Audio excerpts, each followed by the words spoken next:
तो जीके निकालें 7th class की। उसमें आपका चैप्टर 2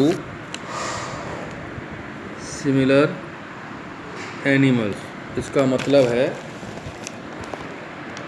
कुछ जानवर ऐसे होते हैं जिनकी स्पेलिंग थोड़ी अलग होती है लेकिन नाम करीब करीब सेम होते हैं उनको।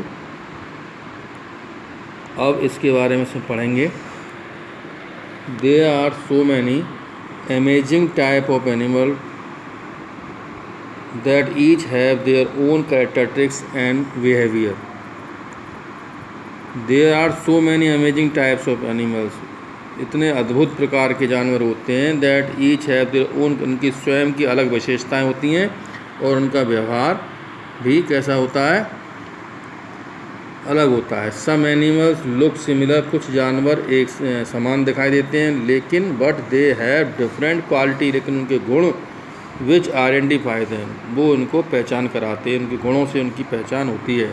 Read the information given about some similar animals. अब ये कुछ समान जानवर हैं जो देखने में करीब करीब एक से होते हैं लेकिन उनमें कुछ अलग होता है। तो चीता एंड लियोपार्ड, चीता और लियोपार्ड मीन्स तेंदुआ, ये करीब करीब एक से होते लेकिन उनमें कुछ असमानताएं पाई जाती हैं। वो क्या है? Cheetah has tear lines which run from the eyes down on the sides to the sides. तो इसकी जो लाइनें होती हैं, जो ऐसा लगता है चीरने वाली लाइन है, पतली जो लाइनें होती हैं, वह ऐसा मालूम पड़ता है कि आँखों से लेकर वह down to the sides of the mouth, मुंह की तरफ वह गिरती हुई होती हैं। While leopard has white eyes, लेकिन लियोपार्ड तेंदुआ की जो आँखें होती हैं वह सफ़ेद होती हैं। Lining at the bottom of the eye, जो लाइनें कहाँ तक जाती हैं? आँखों के अंदर तक जाती हैं, तले तक जाती हैं। Except the dew claw, dew claw means बर्फीले तेंदुआ पंजे को छोड़कर, नन ऑफ द चीता, चीताज क्लोज, जो चीता के जो पंजे होते हैं, आर रेक्टेंगुलर, वो कैसे होते हैं? खींचने योग्य होते हैं, यानी पंजों को वह पूरी तरह खींच सकते हैं। While all the close of the leopard, लेकिन लियोपार्ड के सभी प्रकार के जो लियोपार्ड तेंदुआ होते हैं उनके पंजे कैसे होते हैं? आर फुली रेक्ट्रेबल, रेक्ट्रेबल मीन्स होता है पूरी तरह से आगे पीछे खींचने योग्य होते हैं। अब रावन एंड क्रो, आपने देखा होगा, एक तो पूरा काला कौवा होता है और एक ऐसा होता है सलेटी से रंग का कौवा होता है। जो काला कौवा होता है उसको रावन बोलते हैं और क्रो को बोलते हैं कौवा, जो आपने देखे हैं साधारण कौवे। ये रावन है जो वेज शेप टेल, इसकी जो पूँछ होती है वह कील नुमा होती है, नुकीली होती है थोड़ी। वायर ए क्रो है जे फैन शेप टेल, लेकिन पंखे नुमा रचना जो होती है पूँछ की, वो कौवे की होती है। रावण प्रीफर्स वाइल्ड एरिया, और रावण जो होता है, जो काला कौवा होता है, वह पसंद करता है कौन सा?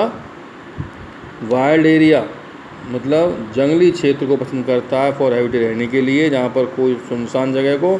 Wild a crow lives closer to human habitats, लेकिन जो कौवा होता है वह मानवीय बस्तियों के पास पास रहना पसंद करता है।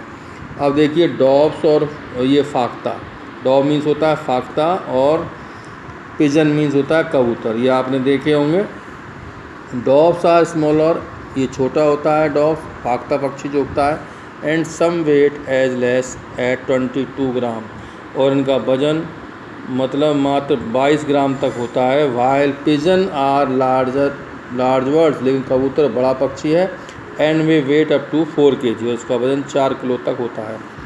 डॉब्स हैव पॉइंटेड टेल्स, इसकी नुकीली पूँछ होती है। While pigeons have a rounded tails, लेकिन इसकी जो कबूतर की जो पूँछ होती है वह घुमावदार या कह सकते हैं मुड़ी हुई गोलाकार होती है। Crocodiles and alligator, crocodile means होता है मगरमच्छ और एलिगेटर मीन्स होता है घड़ियाल। Crocodiles is nearly crocodile is nearly olive brown in colour, इसका जैतून की तरह का भूरा रंग होता है क्रोकोडाइल मगरमच्छ का। वाइल एलिगेटर, लेकिन जो घड़ियाल होता है, is almost black in colour, इसका साधारणतः कलर जो होता है वह काले रंग का होता है।